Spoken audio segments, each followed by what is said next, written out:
Setelah kemarin kita menyaksikan debat kedua Pilkada Jakarta, ada beberapa statement yang disampaikan oleh masing-masing paslon terhadap paslon lainnya. Ini terkait dengan visi misi apa yang akan dibawa untuk nantinya memerintah Jakarta selama 5 tahun ke depan.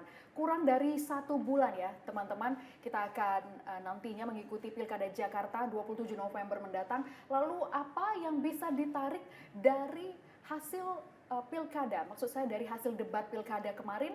Kita akan bahas langsung bersama dengan Rustika Herlambang, Direktur Komunikasi Indonesia Indikator. Selamat siang Mbak Rustika. Selamat Terima kasih siang, sudah Mbak hadir di Gracia. studio. Seperti biasa ya, kita akan bahas bersama dengan Mbak Rustika terkait dengan bagaimana engagement paslon masing-masing hasil dari debat kemarin. Kalau Mbak Rustika melihat seperti apa kemarin jalannya debat, apakah ada temuan-temuan terkait dengan hasil debat begitu dari masing-masing paslon? Ya, jadi yang pertama adalah bicara soal dinamika. Ternyata netizen banyak merespon terkait sama debat semalam. Jadi dari jam 7 malam sampai jam 11 malam itu ada hampir 13.000 postingan terkait dengan debat dan kemudian dengan engagement sebesar 72.000, dan itu adalah salah satu hasil yang paling cukup signifikan gitu. Artinya bahwa netizen memberikan atensi terhadap debat tersebut. Pertanyaan yang paling banyak ditanyakan adalah siapa yang memenangkan debat. Ya, ini Jadi yang kita menarik bicara ya. soal data, Mbak. Jadi dari data ternyata berdasarkan atas hasil exposure, jadi unggahan postingan, kedua berdasarkan data engagement, ketiga berdasarkan dari jejaring social network, keempat berdasarkan atas sentimen, maka pemenang debat tadi malam adalah Pramono Anung dan Rano Karno. Jadi dalam waktu 3 jam itu ada 3.469 postingan dengan engagement sebesar 2.590. Jadi 25.970, dan itu adalah satu hasil yang cukup signifikan gitu. Nah, kenapa netizen itu memberikan atensi besar kepada mereka? Karena mereka menganggap bahwa tadi malam itu Pramono dan Rano tampil dengan cukup baik, cukup lugas gitu, dan cukup matang gitu. Kemudian mereka juga tersentuh pada pengalaman yang selalu dibagikan oleh Pramono ketika dia lagi belusukan di Jakarta gitu. Jadi mereka menganggap bahwa Pramono adalah salah satu figur bagaimana dia bisa menjawab masalah karena dia mengeksplorasi betul Jakarta. Kemudian pertanyaan menohok dari Pramono terkait sama Disneyland itu juga menjadi salah satu isu yang menjadikan atensi besar oleh netizen gitu. Jadi mereka berharap, kenapa begitu? Karena netizen itu 1 minggu sebelumnya itu dia sudah posting di Twitter dan berharap supaya Disneyland jangan dibangun di Indonesia, katanya begitu gitu. Jadi ini yang membuat mungkin ada beberapa pergeseran hal yang pada akhirnya membuat salah satu paslon ini Betul jadi sekali. meningkat dibandingkan dengan paslon lainnya. Di sisi lain masih ada lagi, yakni dukungan orang-orang yang datang tadi malam. Di antaranya adalah seorang rapper namanya Young Lex. Itu dia netizen langsung fokus ke situ gitu. Jadi seperti itulah gitu. Dan mereka juga menyoroti terkait dengan bagaimana Pramono itu waktu memasak dibilang gitu terhadap RK terkait dengan Disneyland, dan di situ bicara soal imajinasi. Jadi netizen mengingatkan harus dibedakan antara imajinasi, janji politik dan juga program politik. Nah, seperti itu. Mbak, dari ketiga paslon yang membawa visi misinya, tujuan-tujuan yang akan dicapai nanti di Jakarta ini, paslon mana yang sejauh ini tadi memang sudah dijelaskan oleh Mbak Rustika, tapi kita ingin gali lebih dalam, paslon mana sebetulnya yang paling banyak disukai? Apakah tercapture memang visi misi apa saja yang paling relate ke masyarakat, sehingga ini nih yang membuat masyarakat Jakarta ataupun juga penonton di luar Jakarta ini ikut menyoroti ya, Mbak ya? Nah, jadi kalau ada beberapa hal yang mendapat sorotan netizen terbesar itu diantaranya adalah soal lapangan kerja. Jadi isu lapangan kerja itu mendapat engagement sebesar 7.422, kemudian juga soal Disneyland itu memang juga dapat, kemudian soal program gratis, dan satu lagi adalah soal kartu. Artinya apa? Bahwa netizen itu sangat fokus terhadap masalah terkait dengan lapangan kerja, terkait dengan sesuatu yang gratis itu ternyata menarik atensi netizen gitu kan. Nah, itu adalah beberapa hal yang mendapat atensi terbesar netizen. Tetapi menariknya lagi pada saat debat itu, kalau kita fokus pada isu-isu debat, ternyata Ridwan Kamil engagementnya paling besar hampir di semua topik terkait sama debat gitu. Jadi kenapa Ridwan Kamil cukup banyak, karena dia tuh di exposure terkait sama masalah investasi, kemudian soal pariwisata dan juga soal ekonomi digital gitu. Oke, terkait dengan sentimen positif dan negatif yang juga pasti terbaca selama debat gitu ya Mbak ya. Apa yang Mbak Rustika dan tim mungkin soroti terkait dengan masing-masing paslon ini ya? Ya, jadi menarik karena apa? Netizen itu dia fokus pada berbagai hal. Dan setiap platform itu punya karakter masing-masing. Kalau tadi malam itu kita bicara dengan paling banyak adalah Twitter, dan di Twitter itu memang sentimen negatifnya terbesar jika dibandingkan dengan platform yang lain. Nah, bagaimana sentimen terhadap ketiga paslon? Nah, kita bisa lihat melalui data bahwa ternyata sentimen yang ditujukan gitu ya terhadap ketiga paslon itu, nah Ya, kita bisa lihat di sini. ini ya, kita teman-teman. bisa lihat kalau ini adalah terkait sama komparasi platform. Nah, ini adalah sentimen yang ditujukan gitu. Nah, kita harus melihat bahwa ini dalam satu pekan, kalau dalam tadi malam itu sebenarnya kita bisa melihat bahwa masing-masing sentimennya itu kecil, Mbak. Antara 9 sampai 15% gitu. 15% itu memang ditujukan kepada Ridwan Kamil karena beberapa hal yang terkait dengan isu yang kontroversial. Sementara yang paling kecil itu memang ditujukan kepada Pramono Anung gitu. Kenapa begitu? Kembali lagi karena memang Pramono Anung dari awal dia menyatakan politik riang gembira. Namun di sisi lain sebenarnya, nah ini kita bisa lihat dari sentimennya. Nah, sebenarnya kita bisa melihat bahwa sentimen tersebut itu dihadirkan dari berbagai isu yang polemik gitu. Jadi kalau antara dua pihak itu saling berseteru, maka itulah yang kemudian muncul di dalam sentimen itu gitu. Oke, di sini kita bisa lihat yang paling tinggi memang diraih oleh Pramono Rano ya, sekitar 50. Kalau saya lihat dari sebelah sini itu memang agak sedikit tertutupi, 56, sekian persen dibandingkan RK dan Suswono ya Mbak ya. Ini ada kurang lebih 4% pembedanya begitu.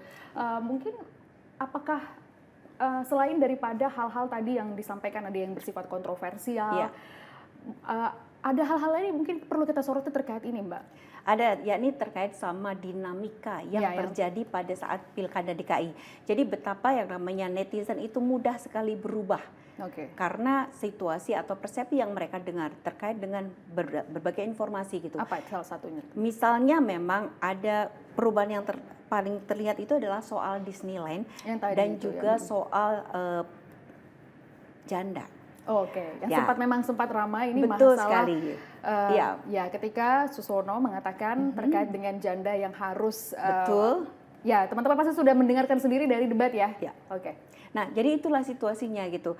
Dan hal ini membuat atensi netizen menjadi sangat tinggi karena itu adalah sesuatu yang sensitif, karena itu menyangkut nabi dan juga menyangkut soal janda dan juga soal Disneyland. Sebenarnya hal inilah yang mendrive isu negatif yang ada di dalam media sosial. Nah, ditambah lagi tadi malam itu terkait sama pandemi COVID gitu kan. Nah, serangan-serangan seperti soal Baduy atau soal hal-hal yang lain itu ternyata kurang direspon netizen jika dibandingkan dengan isu yang sebenarnya tidak ada di isu debat, tapi isu kemarin-kemarin tapi masih dikait-kaitkan pada saat debat gitu. Nah, Mbak, kalau tadi ada engagement yang tinggi ke Pramono Rano, kemudian dari hasil debat pertama dan kedua ini memang dipimpin oleh Pramono Rano ya? Betul.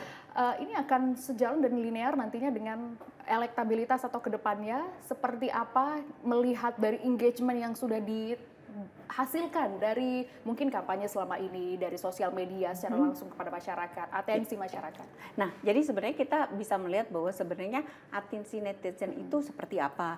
Dan ternyata itu kalau kita buka dari Ridwan Kamil, ada beberapa hal yang membuat netizen itu suka, yakni kekuatan mereka pada inovasi dan keunikan.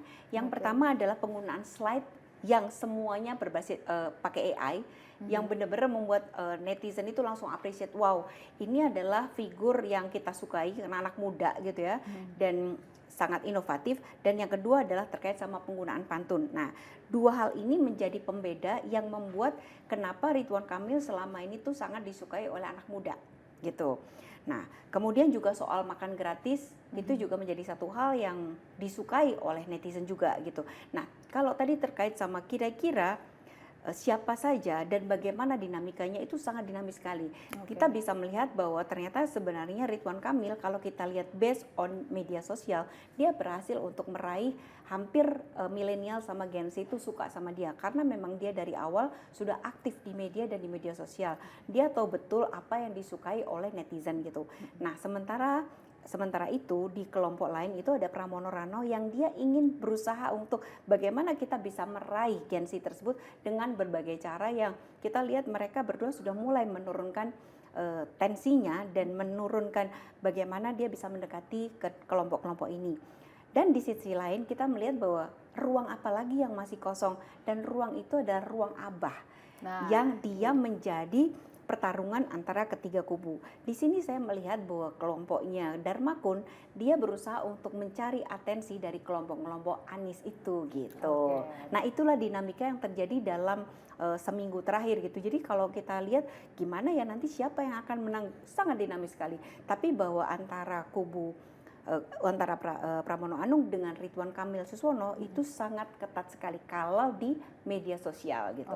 Nah kalau kita dengar dari apa salah satu yang disampaikan oleh paslon RK Suswono ya dalam debat ini, ada beberapa program yang memang dijagokan begitu ya teman-teman. Menarik soal KJP Plus yang tidak dihapus oleh RK Suswono. Apakah Mbak melihat ini juga cara untuk mengambil ceruk suara dari yang tadi anak Abah? Ya, betul sekali. Lalu dari debat ini, tapi satu-satu mungkin kita akan bahas ya Mbak. Tapi dari kedua debat, khususnya dari debat tadi malam, suara anak Abah ini yang mungkin masih banyak sekali di Jakarta ya. Kita tunggu kemana ini arahnya. Ya, Mbak. Nah, jadi kita bisa lihat juga dinamikanya anak Abah. Jadi kalau habis debat awal debat pertama itu anak Abah itu lebih lari ke Pramono Anung. Terus kemudian setelah debat pertama itu anak Abah lari pindah ke tempatnya Ridwan Kamil. Nah, 1 minggu jelang debat kedua itu anak Abah menuju lagi ke mana Pramono Anung gitu. Nah, di sini sebenarnya kita melihat bahwa figur Anies itu masih menjadi salah satu magnet terhadap elektabilitas ketiga paslon tersebut. Oleh karena itu, kalau kita lihat rata-rata mereka mengatakan bahwa akan melanjutkan kebijakan Anies. Dan ini adalah salah satu hal yang menjadi magnet gitu. Sebenarnya masih ada magnet lainnya, yakni Prabowo. Itu seperti apa? Tapi sebelum kita bahas itu, kita lihat dulu di sini ada expose dan engagement ya Mbak. Ya, mungkin bisa dijelaskan di sebelah kiri layar itu ada Pramono Rano 72%, kemudian di sebelah kanan ini sedikit berbeda. Apa perbedaan dari expose dan engagement ini Mbak terkait dengan dukungan anak? Jadi ini adalah riset pada tanggal 6 sampai 12 Oktober. Jadi pasca debat pertama itu juga sesuai dengan survei. Jadi ternyata secara exposure itu adalah apa artinya? Jadi banyak sekali kubu-kubu yang memposting bahwa anak Abah ini adalah dekat ke Pramono Anung. Dari kubunya Ridwan sama Suswono juga memposting hal yang serupa. Tapi ternyata yang paling banyak direspon oleh netizen itu adalah bahwa anak Abah itu lebih banyak ke Ridwan Suswono dibandingkan dengan Pramono Rano. Jadi apa perbedaan antara expose sama engagement? Kalau expose itu postingan. Jadi kita bisa membuat unggahan apapun juga.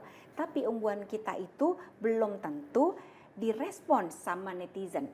Nah, ternyata pasca debat pertama, engagement terkait sama anak Abah itu lebih lari kepada Ridwan Suswono.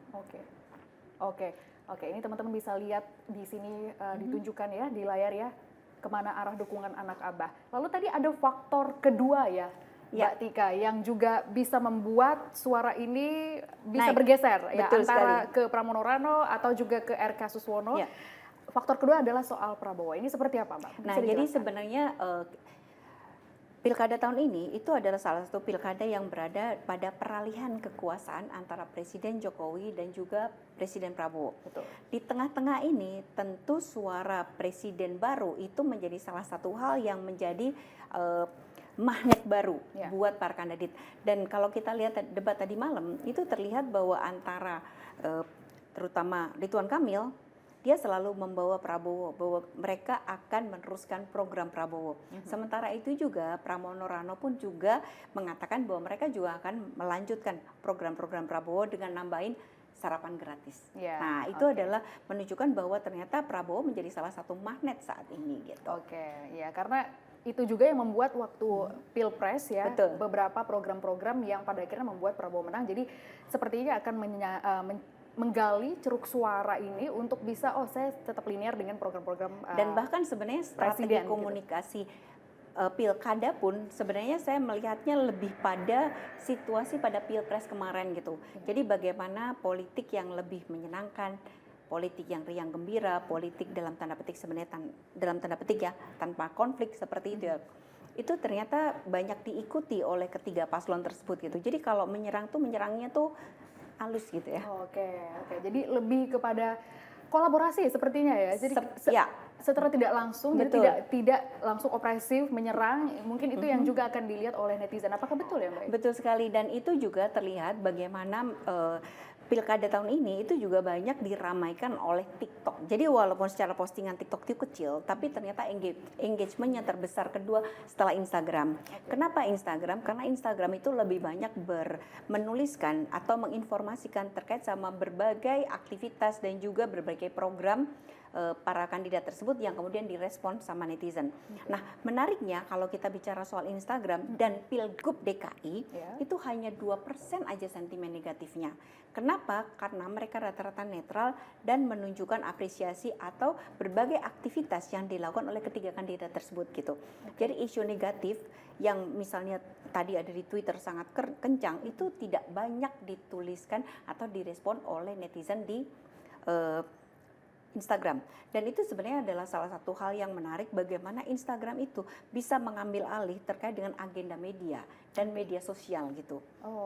Baik. Nah, untuk pilkada tahun ini ada lagi yang menarik, Mbak, terkait sama TikTok. Jadi TikTok itu biasanya dia jarang sekali bicara tentang hal-hal yang sifatnya negatif. Dia selalu bicara tentang sesuatu yang menyenangkan, sesuatu yang menyentuh hati mereka gitu. Tetapi ternyata dalam sepekan ini tuh terlihat bahwa netizen itu agak memberikan kritikan kepada salah satu kandidat. Jadi mereka sudah mulai fokus gitu. Misalnya pada isu terkait sama coblos 3 calon. Kedua adalah soal Disneyland. Ketiga adalah terkait sama janda. Itu adalah satu hal yang dia tiba-tiba dimunculkan oleh netizen TikToker gitu. Ini bisa kita lihat polarisasi Betul netizen sekali di TikToknya ya, Mbak. Mungkin apa yang bisa dijelaskan dari Jadi ini adalah satu minggu terakhir gitu terlihat bahwa ternyata ada 3 polarisasi yang ada di TikTok. Kalau yang pro RK itu ada 23,6%, jadi lebih aktif memberikan dukungan. Nah, kemudian ada pro Pramono, itu dia juga semua memberikan dukungan. Tadi kan saya menyampaikan beberapa kritikan tersebut ditujukan itu dari kelompok pro Pramono. Tapi jangan lupa di situ ada kelompok Mayor Teddy. Nah, jadi di sini adalah mengangkat narasi Pramono Anung yang mengapresiasi Mayor Teddy yang ditujuk jadi sekretaris kabinet. Jadi Pramono menyebut adanya kesamaan dirinya dengan Mayor Teddy, yakni menjadi seskap di usia muda. Nah, jadi kalau 1 minggu terakhir itu 3 nama yang menjadi magnet, kalau minggu ini kembali 2 nama. Ini tadi polarisasi netizennya di TikTok. Ya, betul. Lalu terkait dengan kampanye, kalau kita lihat sepertinya pilkada Jakarta atau mungkin hanya saya saja yang merasakan, sepertinya kalem-kalem saja dibandingkan dengan Pilpres 2024 ya tahun ini gitu. Apakah ini juga tertangkap di sosial media, Mbak? Ya, betul sekali, dan itu juga tertangkap di sosial media dilihat dari sentimen. Jadi kalau dulu pada saat Pilpres kita melihat bahwa saling serang itu sangat terjadi dan netizen merespon itu. Bahkan sentimen negatifnya itu bisa mencapai 51%. Tapi pada saat ini itu maksimal itu hanya 15% aja gitu. Dan itu menunjukkan bahwa netizen kurang fokus pada hal-hal yang sifatnya saling serang gitu. Dan kita lihat juga saling serangnya soalnya saling santuy sih ya gitu. Jadi tidak ada yang menyerang secara langsung gitu. Kalaupun menyerang dengan cara yang lebih demokratis sepertinya gitu ya. Lalu untuk kampanyenya sendiri, Mbak. Jadi ini kan terlihat kalem-kalem saja, tapi saya rasa juga masing-masing pasti punya cara untuk menaikkan suara dukungan gitu. Medsos apa, platform apa yang masing-masing kalau Mbak Tika melihat dipakai oleh masing-masing paslon untuk bisa menaikkan suaranya saat ini, dan apakah itu seberpengaruh itukah? Nah, jadi memang cukup berpengaruh karena kita melihat bahwa platform kalau dalam riset kita kan ada 5. Jadi Twitter, YouTube, Instagram, TikTok, sama Facebook gitu. Nah, ternyata kalau kita melihat tren netizen atau media sosial itu sedang meningkat tajam pada TikTok dan juga pada Instagram.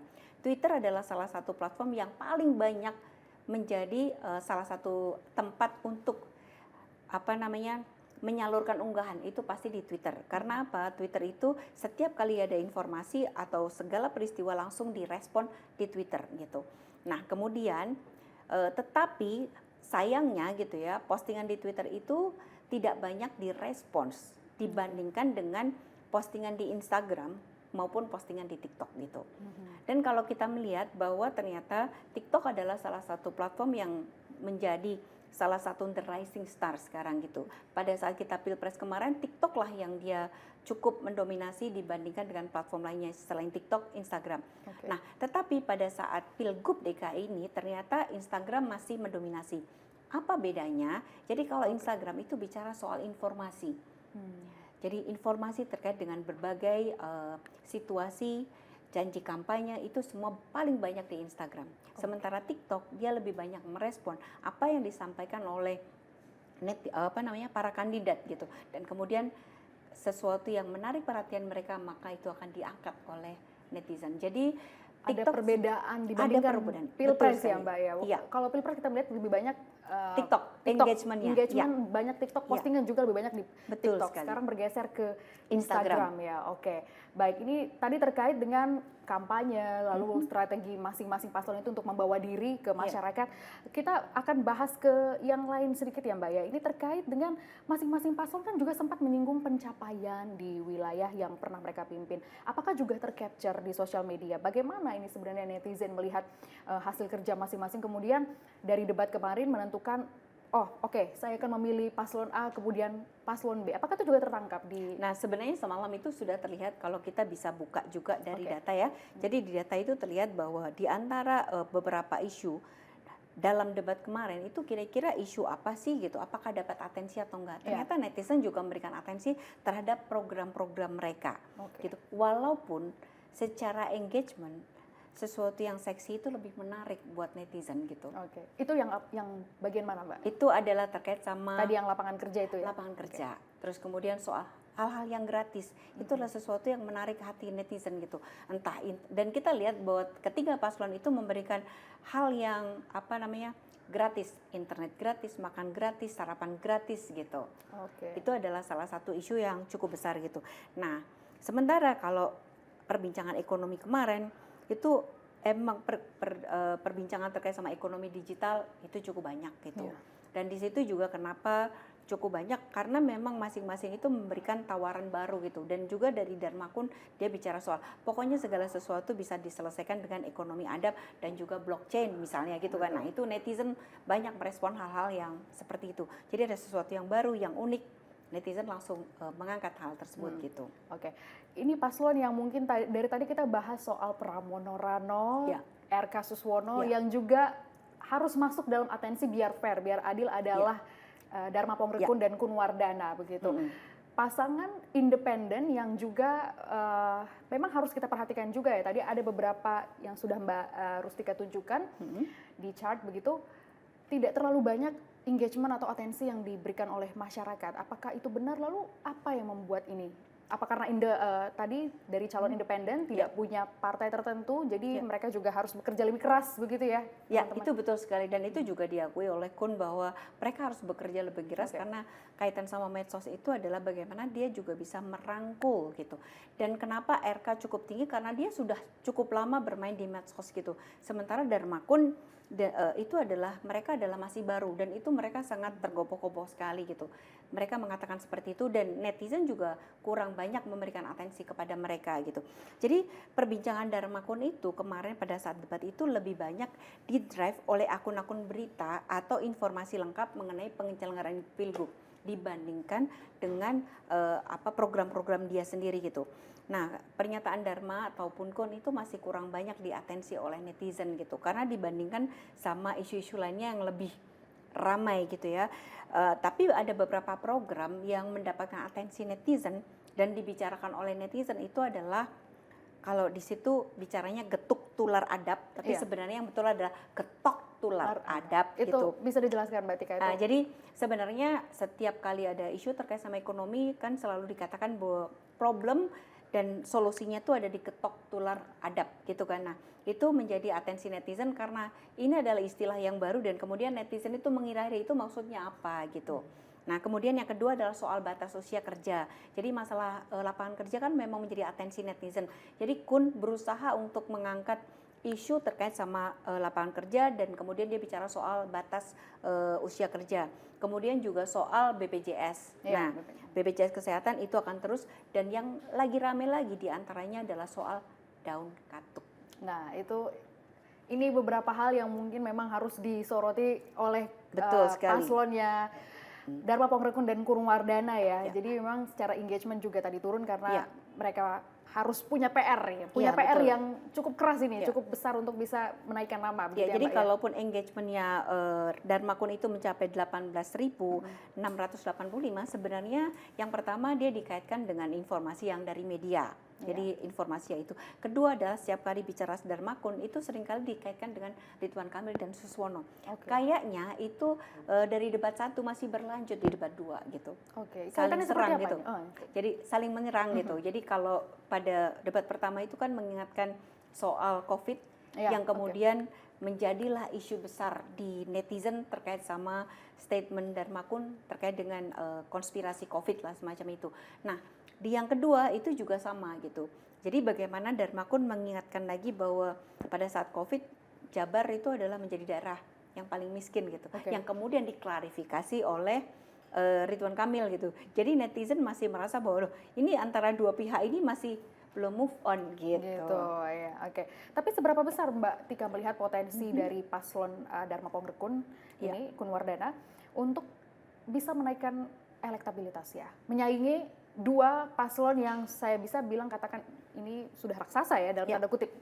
Nah, sebenarnya ada satu peluang yang dimanfaatkan. Kalau saya bicara dari data ya, ternyata anak Abah juga beberapa terbagi. Dia menuju ke arah Dharma Kun karena ada beberapa kesamaan pemikiran gitu. Dan itu terlihat sekali. Artinya kalau Dharma Kun dia mau meningkatkan elektabilitasnya, mungkin dia bisa mendekati lagi gitu kepada hal-hal yang terkait dengan anak Abah. Nah, itu adalah beberapa hal yang mendapat atensi gitu.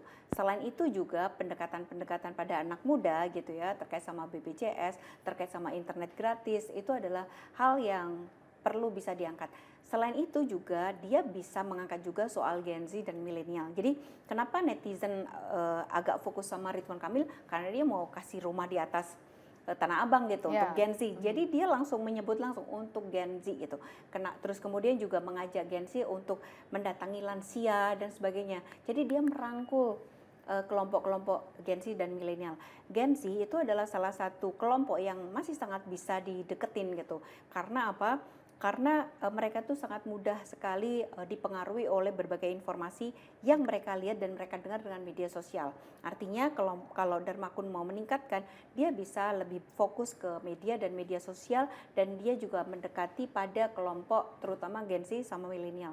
Kita lihat kemarin ada pada saat Pilpres lonjakan suara pada Prabowo itu munculnya adalah dari Gen Z gitu, dan Gen Z itu punya karakter tersendiri. Nah, itu kalau kita bicara terkait dengan peluang-peluang gitu. Peluang lain yang sangat masih bisa dilakukan adalah pernah dilakukan Anies adalah melalui K-popers dalam tanda petik. Ini adalah ruang kosong juga yang waktu itu akhirnya berhasil membawa Anies dia naik tingkat. Ketiga adalah platform TikTok. Jadi pada saat itu crossing antara Ganjar sama Anies itu terjadi karena pendekatan pada TikTokers dan juga pendekatan pada K-popers. Nah, ini ruang yang masih kosong nih, masih belum banyak digunakan masih belum banyak dari dipakai. masing-masing Betul paslon sekali. ya. Mbak, dari gagasan dan ide kampanye yang disampaikan masing-masing paslon dari debat pertama, kemudian debat kedua, kalau Mbak Tika melihat begitu ya, temuan-temuan mungkin di sosial media ataupun dari engagement netizen, mana yang dinilai realistis oleh netizen terkait dengan seluruh program-program ini? Nah, ini sebenarnya sangat realistis. Menurut versi netizen itu juga agak sulit karena netizen itu memiliki karakter aku seneng sama kamu ya aku seneng aja gitu. Nah, kalau personal, tetapi secara lebih personal gitu. Tetapi kalau kita melihat bahwa antara dua paslon ini memang betul-betul memberikan, terutama ya dua paslon itu yang saling dinamika itu mereka memang memberikan beberapa hal yang cukup rasional, walaupun kalau kita lihat terkait sama mana yang lebih paling banyak mendapatkan atensi dan dia tidak sentimen negatifnya kecil, memang masih ada di Pramono Rano gitu. Karena dia mencoba untuk tidak membuat satu polemik terkait satu hal gitu. Oke, itu juga mungkin yang bisa kita lihat dari beberapa hasil survei ya, yang baru-baru ini Mbak. Ini survei LSI terkait dengan Pilgub DKI. Ridho ini mengambil porsi 37,4%, kemudian ada Darmakun 6,6%. Pramono Rano kurang lebih ini 41,6%. Sementara ada survei kedua, itu adalah poll tracking, di mana pasangan Ridho ini mendapatkan 51,6%, Darmakun 3,9%, Pramono Rano 36,4%. Artinya teman-teman ada dua hasil survei yang berbeda. Apakah ini juga bagaimana nih? Menjadi atensi netizen betul, atau enggak? Iya, bagaimana ini? Betul sekali Mbak. Jadi dalam sepekan kemarin isu terkait dengan survei Pilgub Jakarta itu mendapat atensi terbesar keempat di kalangan netizen. Kenapa mereka menganggap bahwa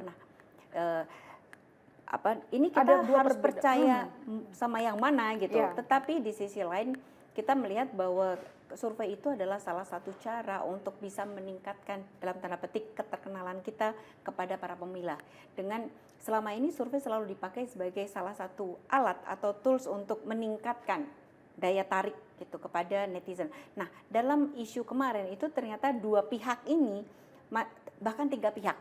Tiga pihak ini masing-masing mengangkat hasil survei yang memenangkan mereka masing-masing gitu. Dan ketika ditanya, ya kita lihat aja. Nah, seperti itu. Oke, Mbak, terkait tadi ada dua perbedaan hasil survei, baik itu dari pasangan RK Suswono, kemudian Pramono Rano. Tadi memang sudah dijelaskan oleh Mbak Tika begitu. Mbak, tapi Mbak melihat bahwa memang saat ini yang lebih banyak menyalip itu betul ya Pramono Rano ya. Baik itu juga di sosial media tadi, ini juga linear, mirroring, berkaca dari situ. Nah, betul sekali. Dan kenapa terjadi ada belum cross ya, tapi dinamika itu terjadi. Kenapa Rano sama Pramono itu dia meningkat tajam? Yang pertama adalah karena memang faktor Rano yang dia cukup bergerak dengan cepat gitu ya, pendekatan-pendekatan dia yang menyentuh sisi emosional seperti dengan Gugun kemarin itu ternyata mendapat atensi terbesar netizen dalam sepekan gitu. Terus kemudian adalah tidak ada sesuatu yang sifatnya polemik atau kontroversial yang ditujukan kepada Pram dan Rano sebesar Ridwan Kamil dan Suswono gitu. Jadi kenapa Ridwan Kamil dan Suswono itu agak menurun itu karena salah satunya adalah polemik yang telah disampaikan oleh mereka dan mendapat atensi cukup besar gitu. Dan inilah kalau kita buka juga di data itu kelihatan bahwa anak Abah mulai sedikit berpindah karena statement-statement yang dianggap tidak tepat lagi untuk mereka gitu. Jadi bagaimana dinamika, pilihan isu, sensitivitas terhadap isu itu menjadi hal yang penting pada saat pilkada seperti sekarang gitu. Jadi kalau kandidat itu dia tidak berhati-hati terhadap sensitivitas ini, elektabilitas dia bisa hancur lebur. Dan kita pernah belajar dari Pilgub periode yang lalu gitu. Kalau dari temuan Indonesia Indikator sendiri Mbak, yang lebih banyak saat ini memang dibicarakan juga tadi terkait dengan hasil survei itu yang mana Mbak? Antara Pramono Rano juga RK Suswono. Dua-duanya sama berimbang Mbak. Iya, karena dua-duanya mengambil keuntungan di situ gitu kan. Ya. Ini kalau kita lihat waktu tinggal 1 bulan lagi ya, 27 November, ini 28 Oktober ya teman-teman. Ada kurang lebih 1 bulan bagi baik masing-masing paslon untuk bisa mengambil dukungan, karena nanti kita akan memilih siapa yang kita suka begitu. Kalau yang Mbak Tika lihat, faktor apa yang kemudian nanti akan menentukan nih di 1 bulan tersisa ini? Nah, kalau pengalaman kita dari Pilpres lalu, biasanya tuh 3 hari atau 1 minggu menjelang Pilpres, itu adalah isu-isu yang sangat krusial. Artinya ketiga kandidat itu dia harus fokus dan tidak membuat satu polemik atau kontroversi besar menjelang pilihan gitu. Dan kemudian yang kedua adalah bagaimana mereka bisa mendekati Gen Z sama milenial karena mereka sangat dekat dengan media sosial. Jadi secara jumlah demografi cukup besar juga, dan ini adalah satu peluang yang bisa dimanfaatkan oleh mereka. Kenapa? Karena mereka ini adalah orang-orang yang lebih banyak dibesarkan oleh media dan media sosial. Artinya dari sisi efektivitas dia berkampanye akan jauh lebih mudah kalau dia menggunakan media dan media sosial. Ketiga, dia harus melihat bahwa isu apa sih atau yang menjadi betul-betul atensi masyarakat di Jakarta itu bisa menjadi fokus mereka. keempat, belajar dari pengalaman Pilpres kemarin, lebih baik fokus pada satu program yang dia tuh jelas dan masuk ke top of mind ketimbang kita bicara banyak program yang kemudian akhirnya netizen merasa bingung. Itu kita bicara di media sosial. Oke, tadi Mbak Tika sempat menyebut peran media sosial juga sangat berpengaruh di sini ya Mbak ya. Sejauh ini pasangan mana yang Mbak Tika lihat ini lebih bisa nantinya menguasai media sosial? Kalau kita lihat sebenarnya pasangan yang paling bisa menguasai media sosial itu adalah pasangan Ridwan Kamil dan Suswono. Karena yang pertama, Ridwan Kamil adalah seorang media darling yang sudah cukup lama ya. Mulai dari wali kota dia selalu menggunakan media sosial sebagai salah satu kampanyenya.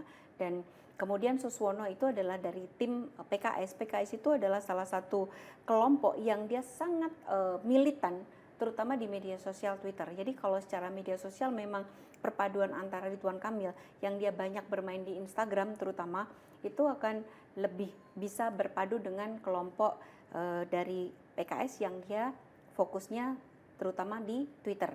Nah, sementara Pramono Rano itu sebenarnya mereka adalah figur yang sudah cukup nasional gitu ya, mungkin banyak diketahui, apalagi Dul, dia adalah salah satu artis yang lama, tapi mereka masih belum sedalam ketika dibandingkan dengan Rano Karno maupun Suswono terkait dengan penggunaan media sosial.